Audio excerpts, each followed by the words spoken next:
The morning of September 19th, 1944, 07:45 hours, Captain Kenneth Lamison sat in the turret of his M4 Sherman near Lézy, France, watching the fog-shrouded road through his commander's periscope. Around him, the rolling hills of Lorraine stretched toward Germany, 20 miles east.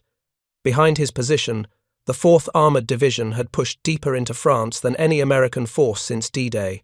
Ahead, somewhere in that grey morning mist, German armour was moving. Before we jump back in, tell us where you're tuning in from, and if this story touches you, make sure you're subscribed, because tomorrow I've saved something extra special for you. What none of them knew was that the next several hours would shatter a belief German tank commanders had held since Normandy. The belief that American tanks could not fight Panthers, the belief that German armour superiority was a law of physics, not a temporary advantage. The belief that when Panthers met Shermans, the outcome was predetermined. Lamison's tank carried something new, something most German intelligence officers didn't know existed in significant numbers on the Western Front. Under the gun mantlet of his turret, a 76mm high-velocity cannon pointed toward the enemy. Not the stubby 75mm gun that bounced off Panther frontal armour, not the British 17-pounder that American commanders had rejected. The American 76mm M1, firing armour-piercing rounds at 2,600 feet per second. The Germans had been told it wasn't enough. Their ballistics tests said the Sherman 76 couldn't penetrate a Panther from the front. Their intelligence reports confirmed that American tank battalions still carried mostly 75mm guns. Their tank commanders had learned through 9 months of combat that Shermans died easily, burning quickly when hit, their crews abandoning them after the first penetrating round. The Germans called them Tommy Cookers. They had destroyed hundreds since June. But this morning, as 8 Panther tanks from the 111th Panzer Brigade moved through the fog toward Lamison's position, they were about to discover that the battlefield had changed. If you're enjoying this deep dive into the story, hit the subscribe button and let us know in the comments from where in the world you are watching from today.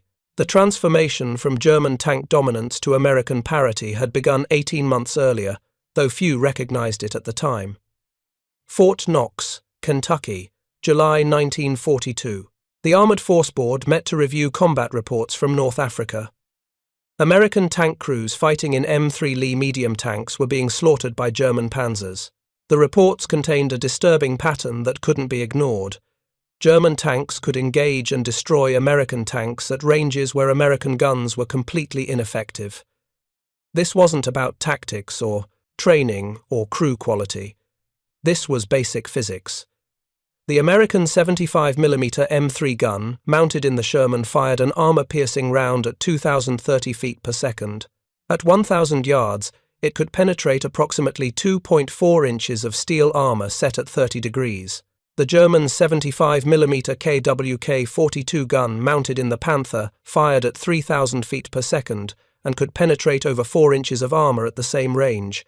More importantly, the Panther's frontal armour measured 3.1 inches thick, sloped at 55 degrees, giving it an effective thickness exceeding 5 inches. The Sherman's 75mm round simply could not penetrate it from the front, even at point-blank range. The math was brutal and undeniable, but bureaucratic inertia proved more powerful than battlefield reality. General Leslie McNair, commanding Army Ground Forces, opposed heavy tank development with an almost religious fervour. He believed the American doctrine was correct. Tanks should support infantry. Tank destroyers should handle enemy armour. The Sherman was designed for infantry support, and in that role, its 75mm gun with its excellent high-explosive round was superior to any higher-velocity anti-tank weapon. McNair's opposition would cost thousands of American lives. The Sherman would remain the primary American tank throughout most of the war, outgunned by every late-war German tank it encountered. When American tankers complained about inadequate firepower, when after-action reports documented catastrophic losses to German armour, when field commanders begged for better guns, McNair's staff had the same response. American doctrine doesn't require tanks to fight other tanks. Use tank destroyers for that mission. The problem was that German tanks didn't read American doctrine. They appeared where tank destroyers weren't positioned. They attacked when infantry needed armored support. They killed Shermans by the dozens. And there was nothing American tank crews could do except try to flank them, try to hit them from the side where armor was thinner, try to survive long enough for artillery or air support to arrive. The Ordnance Department had been working on a solution since early 1942. They knew the 75mm gun was inadequate against increasingly heavy German armor. They had developed a 76mm high-velocity gun based on the 3-inch anti-aircraft gun M1918. The weapon could penetrate significantly more armor than the 75. It could potentially engage Panthers at reasonable combat ranges. It might give American tank crews a fighting chance. But there was a problem. The gun was too long to fit in the standard Sherman turret. The weight unbalanced the turret, making it difficult to traverse manually if the power system failed. The breech mechanism took up too much space inside an already cramped turret, making the loader's job nearly impossible. The Ordnance Department tried shortening the barrel from 57 calibers to 52 calibers. This reduced velocity slightly, but made the gun practical for installation in a modified turret. They tested the shortened 76mm M1 gun throughout 1943. The results were promising but not overwhelming. The M62 armor-piercing round could penetrate approximately 4 inches of armor at 1,000 yards. That was enough to defeat most German tanks from the side. It was enough to penetrate a Panther's turret mantlet from the front at moderate ranges. But it couldn't penetrate the Panther's glacis plate, that heavily sloped frontal armor that deflected almost everything the Americans could throw at it. Army ground forces reviewed the test results and remained skeptical. The 76mm gun had inferior high-explosive performance compared to the 75. The HE round carried less filler, produced fewer shrapnel fragments, was less effective against infantry and fortifications. Since tanks encountered infantry and anti-tank guns far more frequently than they encountered enemy tanks, the 75mm gun remained superior for the tank's primary mission. This reasoning made sense in the abstract world of doctrinal planning. In the concrete world of combat, it was killing American tankers. But McNair's office controlled equipment decisions, and McNair believed American doctrine was sound. Production of 76mm Shermans was authorized, but in limited numbers.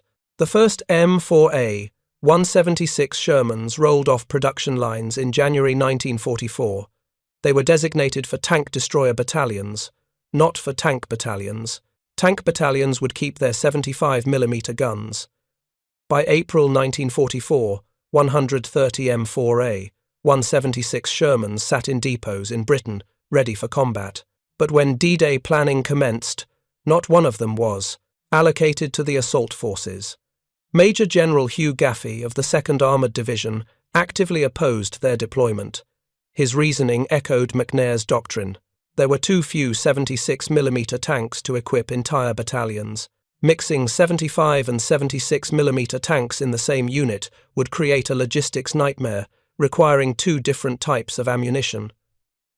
The troops weren't trained on the new gun, and most importantly, the 75mm gun was adequate for the missions American tanks would face. General W.B. Palmer proposed that the 76mm be delayed entirely until enough were available to equip dedicated battalions. Mixed units would be inefficient. Better to wait until sufficient numbers existed to standardize equipment. The proposal was accepted. On June 6, 1944, when Allied forces landed at Normandy, not one Sherman with a 76mm gun went ashore. Every American tank that hit the beaches carried the inadequate 75. The reasoning behind this decision wasn't entirely irrational. Intelligence estimates suggested German heavy tanks would be rare. The Tiger had appeared in Tunisia, but in very small numbers. The Panther was known to exist, but was believed to be a specialized heavy tank produced in limited quantities. Most German armor would still be Panzer IVs and Stug III assault guns, both of which the 75mm gun could handle at normal combat ranges. Those intelligence estimates were catastrophically wrong. The Germans had been mass-producing Panthers since early 1943. By June 1944, the Panther had become the standard medium tank of German panzer divisions. Production exceeded 900 per month. Panthers weren't rare specialized vehicles. They were the primary German tank, supported by Panzer IVs, not the other way around. American tank crews discovered this reality within days of the Normandy breakout. Lieutenant Robert Harriman's platoon from the 2nd Armored Division encountered their first Panther on June 10th, near Tilly-sur-Seulles. The engagement lasted less than 30 seconds. The Panther fired from hull-down position at 1,200 yards. Its first round penetrated the frontal armor of Harriman's lead Sherman, killing the driver and setting the tank ablaze. The second Sherman fired 3 rounds at the Panther. All 3 bounced off its frontal armor, leaving bright impact marks but no penetration. The Panther fired again, destroying the second Sherman. Harriman ordered his remaining tanks to withdraw behind a hedge line. The pattern repeated across the Normandy front. American tankers would spot a German tank, engage it with their 75mm guns, watch their rounds bounce harmlessly off German armor, then take catastrophic hits from German return fire. Tank crews began reporting that their weapons were ineffective against the new German tanks. They described Panthers shrugging off multiple hits before destroying Shermans with single shots. They requested better guns, better armor, better something, because what they had wasn't working. By early July, the situation had become critical. General Dwight Eisenhower, Supreme Allied Commander, began receiving alarming reports from forward units. American tank losses were unsustainable. Units were suffering 20 to 30% casualties in engagements with German armor. Crew morale was plummeting. Experienced tankers were developing what modern psychologists would call anticipatory trauma, the knowledge that encountering a Panther meant probable death. On July 2, 1944, Eisenhower relayed the complaints to Ordnance. On July 12th, a board convened to determine what weapons were available that could defeat the Panther. The board tested every anti-tank weapon in the American arsenal against captured Panther armor. The results were sobering. The standard Sherman, 75mm gun couldn't penetrate Panther frontal armor at any practical range. The 3-inch gun, mounted on M10 tank destroyers, could penetrate the Panther's gun mantlet from 200 yards, but only the mantlet, and only at very close range. The 76mm gun showed better performance, but still couldn't defeat the glacis plate.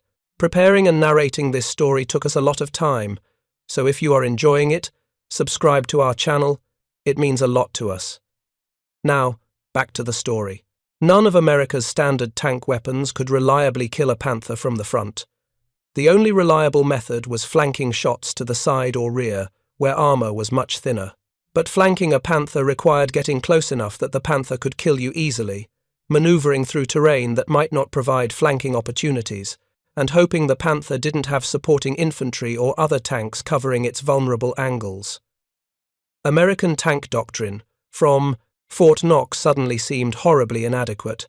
Tanks were supposed to support infantry, not fight other tanks. But German tanks kept appearing where American tanks operated, and American tanks had to fight them whether doctrine said they should or not. The choice was simple: get better weapons to American tankers immediately, or watch casualties continue climbing until tank battalions were combat ineffective. On July 25, 1944, Operation Cobra commenced, the breakout from Normandy. 102 M4A 176 Shermans finally entered combat, 9 months after production began, 6 months after the first tanks arrived in Britain, 7 weeks after D-Day. The tanks were distributed to units of First Army that had suffered the highest losses to German armor. The 4th Armored Division received some, the 2nd Armored Division received more. They were issued with minimal training. Crews had perhaps a few hours to familiarize themselves with the longer gun, the different ammunition, the modified turret layout. And then they went into combat. Staff Sergeant James Berets from Brooklyn commanded one of the new 76mm Shermans assigned to the 37th Tank Battalion, 4th Armored Division. He had been fighting since Normandy in a 75mm Sherman. He had seen friends die in their tanks, had watched Panthers destroy his platoon mates from ranges where American guns couldn't respond. When his battalion received orders to draw new tanks from depot, Berets volunteered immediately. The new Sherman looked different. The turret was larger, accommodating the bigger gun. The gun itself extended much farther from the mantlet, giving the tank a more aggressive profile. Inside, the turret felt more cramped. The 76mm rounds were longer and heavier than 75mm ammunition, harder for the loader to handle. But the gun itself felt powerful, substantial, like it might actually hurt what it hit. Beresse's gunner, Corporal William Hosey from Pennsylvania, spent an hour test-firing the new gun at a German bunker on the training range. The armor-piercing rounds punched completely through 2 feet of reinforced concrete. The high-explosive rounds, though smaller than the 75mm HE, still produced devastating fragmentation. Hosey looked at Berets and said simply, "This'll work." But when the 76mm Shermans entered combat in late July, they discovered a new problem. The gun worked, but the ammunition didn't work well enough. The M62A1 armor-piercing capped round could penetrate Panther side armor reliably.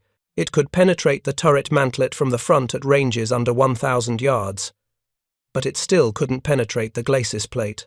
When American tankers engaged Panthers head-on, even with the new 76mm gun, they had to aim for the mantlet, a target measuring less than 3 feet square on a moving shooting tank, at combat ranges exceeding 800 yards.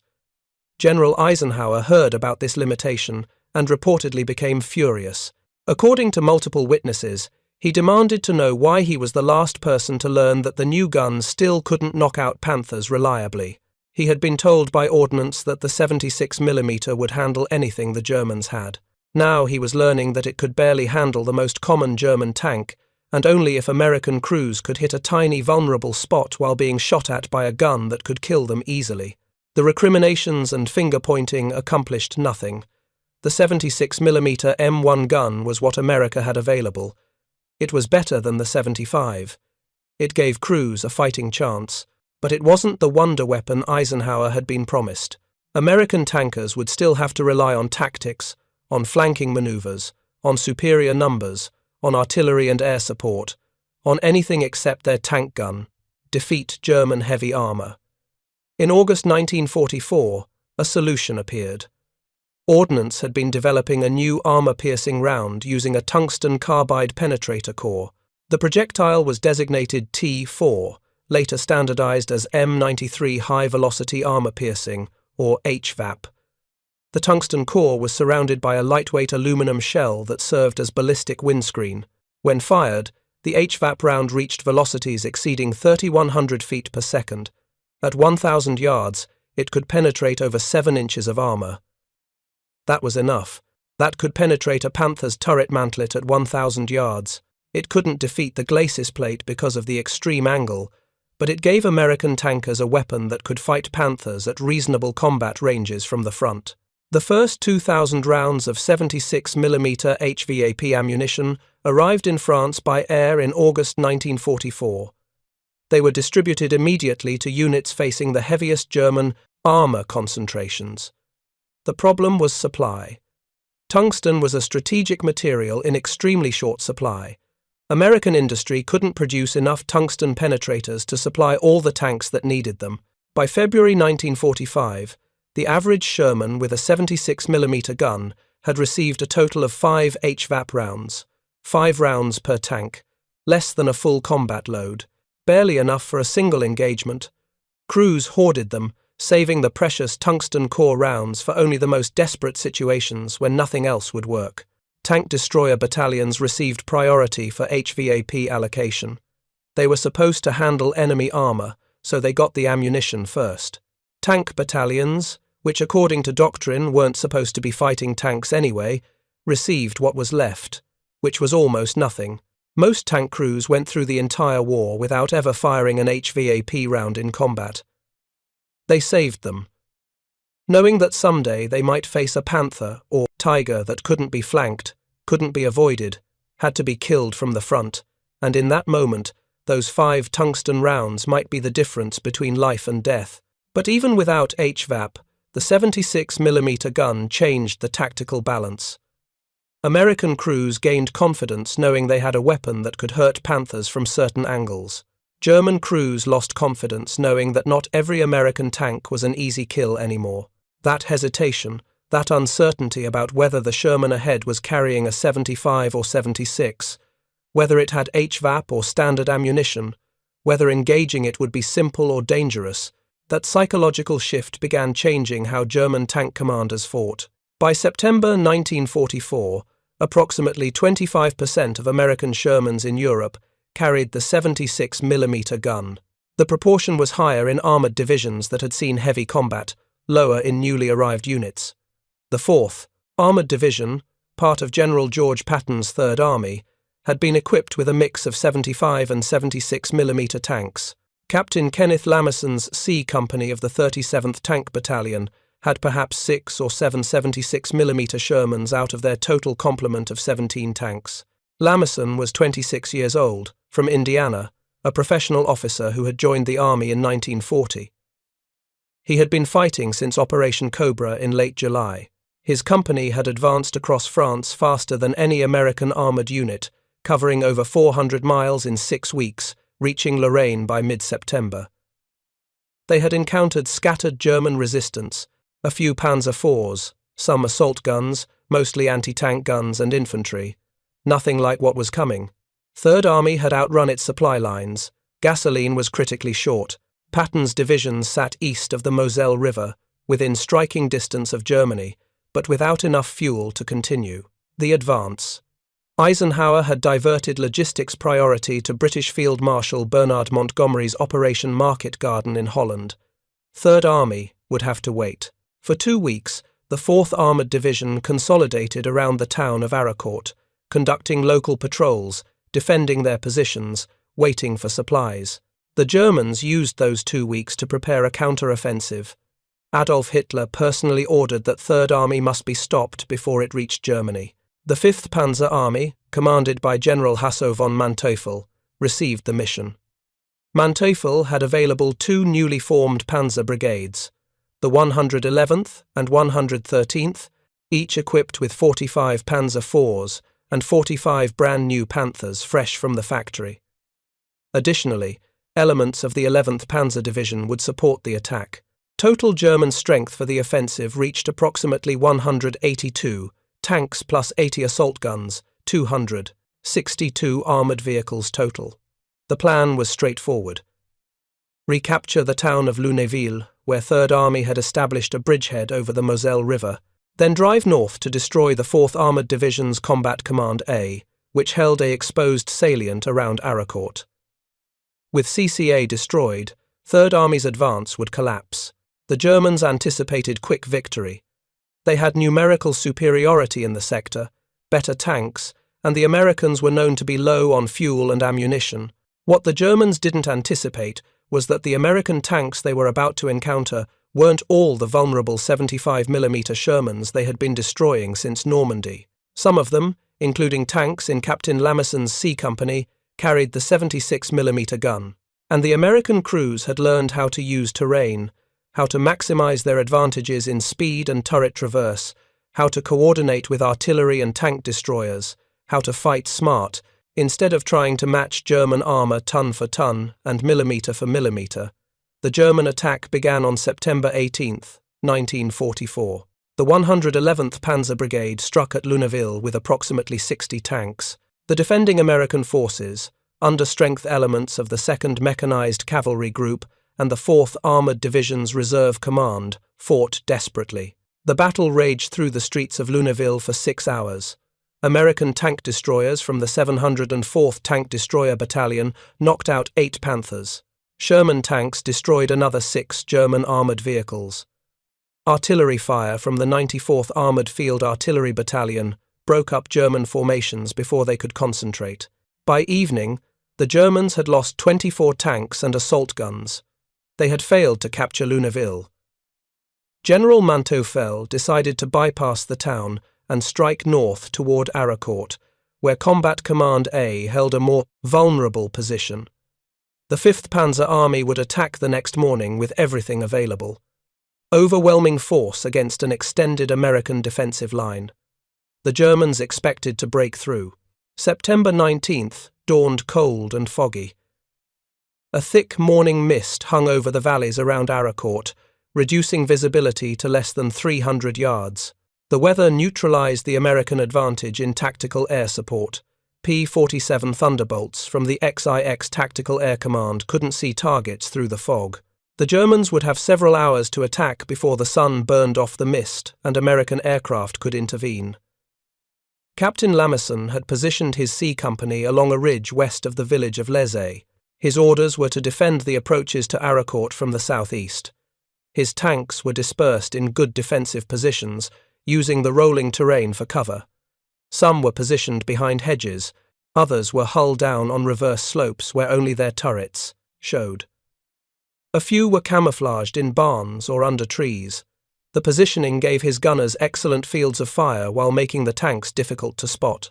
At 0730 hours, Lieutenant James Berard, commanding 2nd Platoon, reported hearing tank engines southeast of Lezay.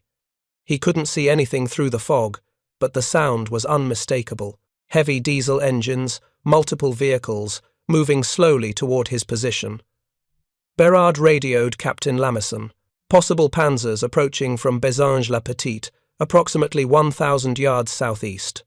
Request artillery fire mission. Lamison acknowledged and contacted the 94th Armoured Field Artillery. He wanted harassment and interdiction fire on likely German assembly areas, forcing them to disperse and delaying their attack. Then he ordered 2nd Platoon to move forward and make contact, find the enemy, determine their strength and direction of advance. Do not engage unless you have a clear advantage.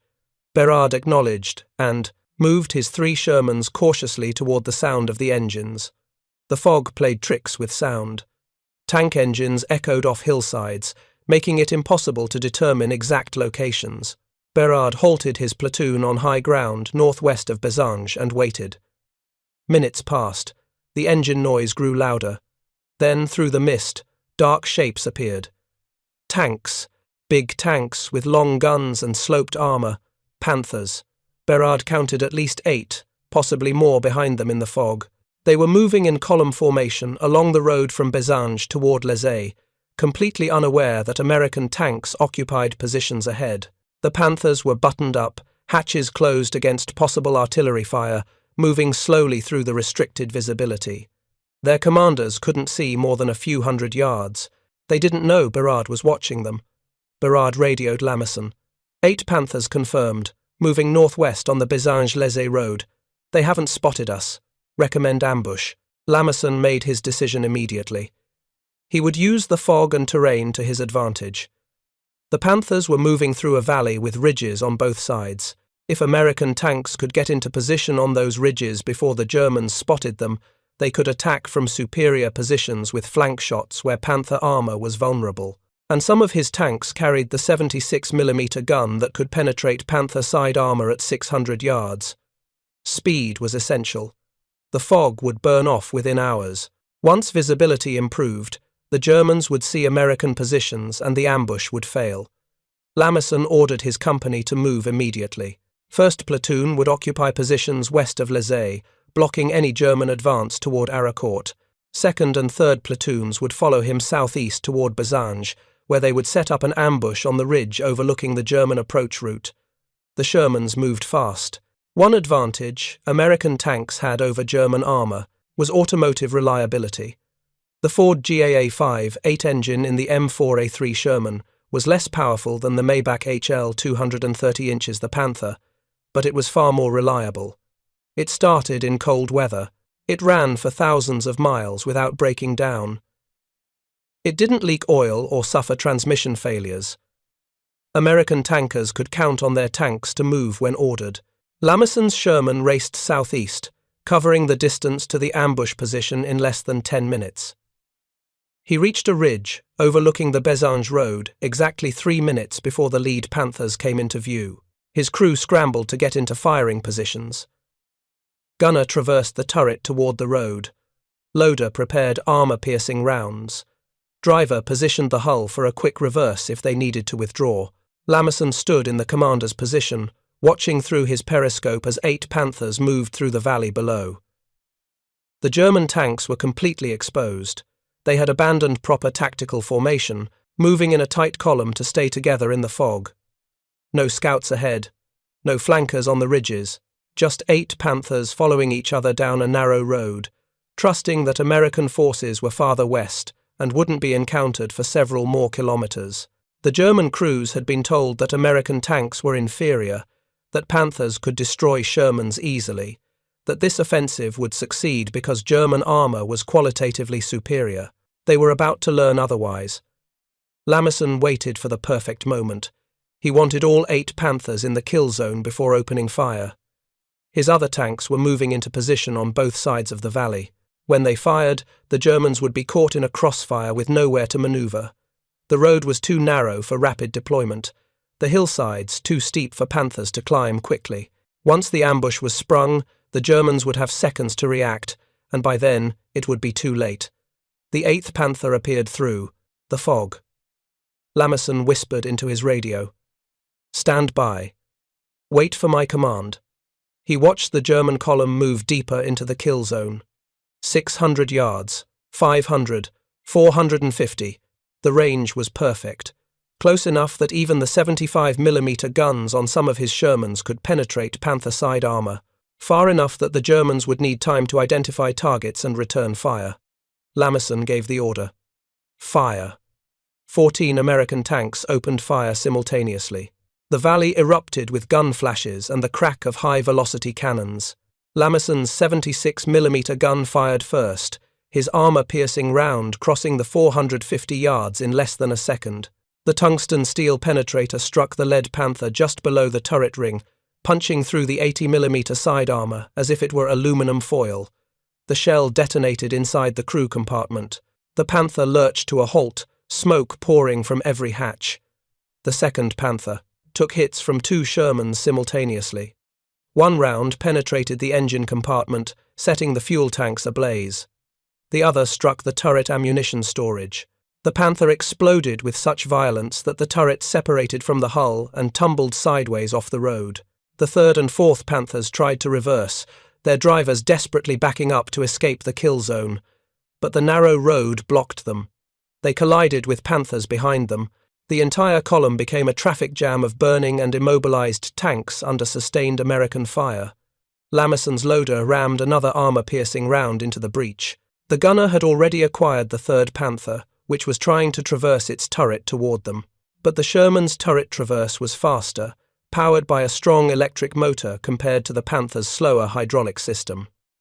Lamison's gunner had his gun on target 2 seconds before the German. He fired.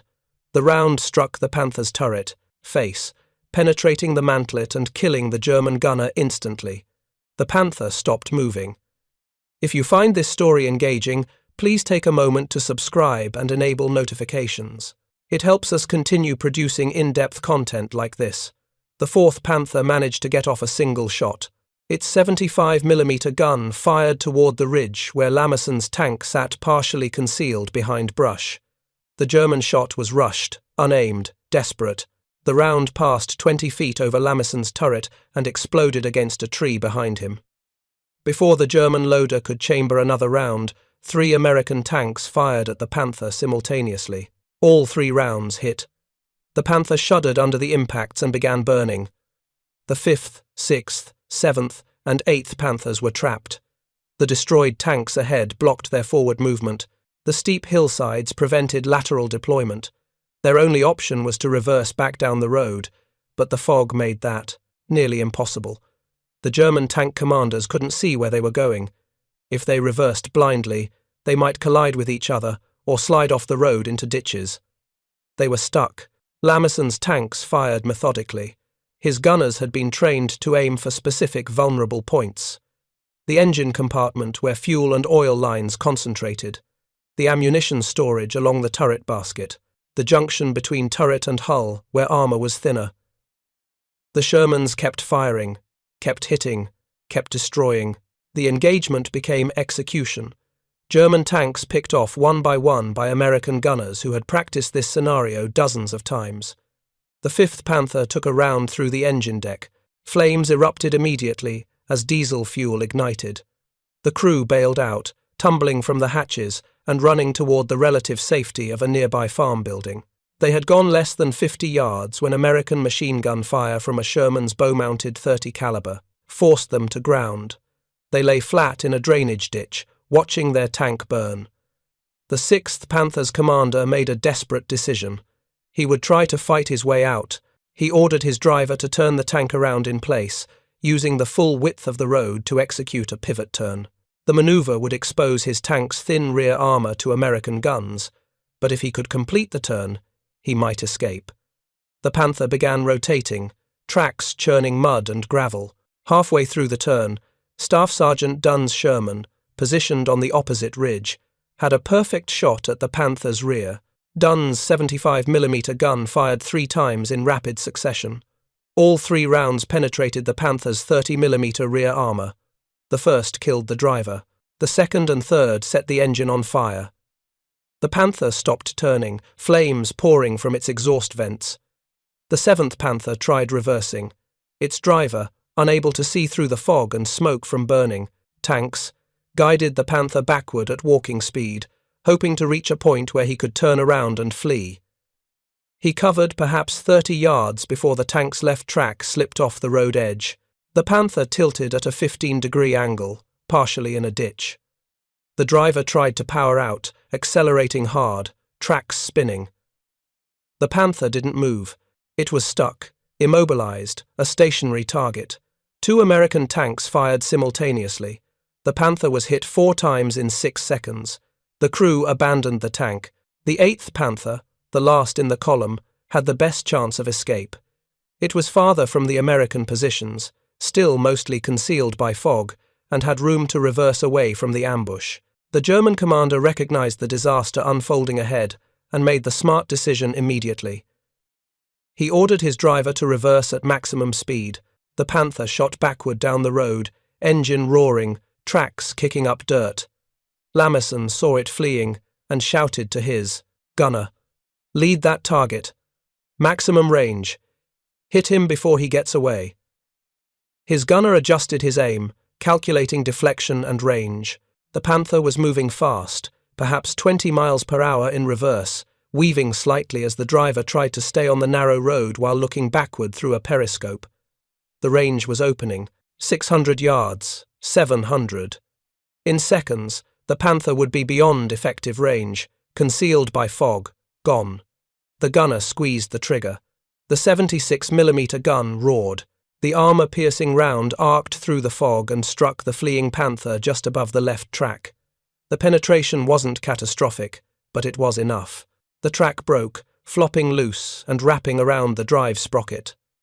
The Panther slewed sideways, out of control, and crashed into a stone wall at the road edge. The impact jammed the turret traverse mechanism.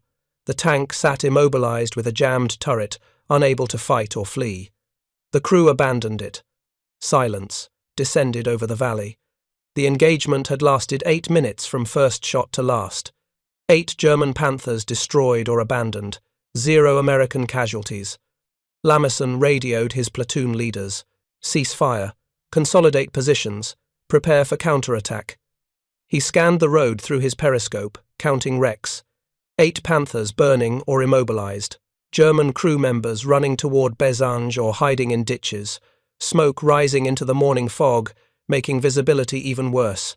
His loader looked at him with an expression of stunned disbelief and said, "We just killed 8 Panthers." Lamison nodded slowly.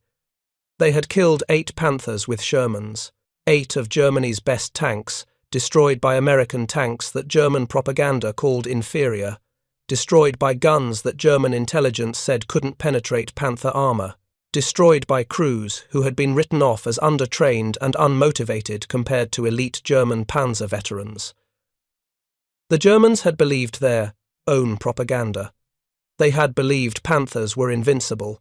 They had believed American tanks were death traps that couldn't fight effectively against superior German engineering. That belief had made them careless. They had advanced in column formation through a valley without scouting the ridges. They had assumed American forces wouldn't be positioned this far forward. They had driven straight into an ambush because it never occurred to them that American tankers could set up an effective ambush against Panthers. Word of the engagement spread through Combat Command A within minutes. 8 Panthers destroyed by C Company, 37th Tank Battalion. 0 friendly losses. The other American units heard the news with a mixture of elation and skepticism. Some battalion commanders asked for confirmation. 8 Panthers? Are you certain? Because the exchange rate since Normandy had been running the other way. 1 Panther could typically destroy 3 or 4 Shermans before being knocked out. The idea that Shermans could destroy 8 Panthers without loss seemed impossible, but the burning wrecks were there in the valley for anyone to see. Once the fog lifted and the battlefield became visible, reconnaissance patrols confirmed it. 8 Panther tanks destroyed. The hulks sat scattered along the road from Besange to Lézé, some still burning, others already cooling. American intelligence officers photographed them, counted penetration hits, examined the damage. The 76mm gun had worked exactly as designed when used properly. Flank shots at medium range against side armour. The Panthers never had a chance. The German reaction was less about the tactical loss of 8 tanks and more about the psychological implications. When survivors from the destroyed Panther Company reached the 111th Panzer Brigade's command post and reported what happened, their commanders initially didn't believe them. 8 Panthers destroyed in a single. Engagement by Shermans? Impossible. Panthers were superior to Shermans in every measurable way. Armour, gun, fire control, optical sights. German tank crews had been destroying Shermans since Normandy with minimal losses. How could 8 Panthers be destroyed so quickly? The survivors explained the ambush, how they had moved through fog without proper reconnaissance, how American tanks had occupied the high ground and fired from superior positions, how the American guns, which should have bounced off Panther armour, had penetrated easily from the flanks, how the American gunners had fired accurately and rapidly, destroying tanks before German crews could react, how the narrow road had trapped them, preventing manoeuvre or escape. The German officers listening to this account understood immediately that something fundamental had changed. The Americans weren't supposed to be this competent. They weren't supposed to use terrain effectively. They weren't supposed to set up proper ambushes. They weren't supposed to have guns that could penetrate Panthers. But they did all of those things, and the result was 8 destroyed Panthers in 8 minutes. Lieutenant Colonel Creighton Abrams, commanding the 37th Tank Battalion, heard Lamesson's report and recognized that C Company had just demonstrated the solution to the Panther problem. Don't fight Panthers head-on where their frontal armour was strongest. Use American advantages in speed and mobility to get flanking positions. Use terrain to set up ambushes. Wait for Germans to make mistakes, then exploit those mistakes ruthlessly, with overwhelming firepower, and use the 76mm gun against side armour where it was actually effective. Abrams was 30 years old, from Massachusetts, one of the most aggressive armoured commanders in Third Army. He had been Patton's favourite since the breakout from Normandy. Where other commanders were cautious, Abrams attacked. Where others consolidated, Abrams advanced. He understood that American armour couldn't match German tanks gun for gun and armour for armour, but American tanks could outmanoeuvre, out-coordinate, and outnumber German armour. And with the 76mm gun, American tanks could now hurt German armour when they got into position. The Battle of Arracourt continued for another 10 days. Between September 19th and September 29th, the 5th Panzer Army threw everything it had at Combat Command A. The 111th and 113th Panzer Brigades, reinforced by elements of the 11th Panzer Division, attacked repeatedly. The Germans had numerical superiority, better tanks, and direct orders from Hitler to destroy Third Army's spearhead at any cost. But the Americans fought smart. They used their advantages in artillery coordination, calling down devastating fire missions on German assembly areas. They used their advantage in tactical air support, once the fog cleared, with P-47 Thunderbolts, attacking German armour columns with rockets and bombs. They used terrain to channel German attacks into kill zones, where American tanks, tank destroyers, and anti-tank guns waited in prepared positions. And they used the psychological advantage of having destroyed German confidence. Up next, you've got 2 more standout stories right on your screen. If this one hit the mark, you won't want to pass these up. Just click and check them out. And don't forget to subscribe and turn on the notification bell so you don't miss any upload from us.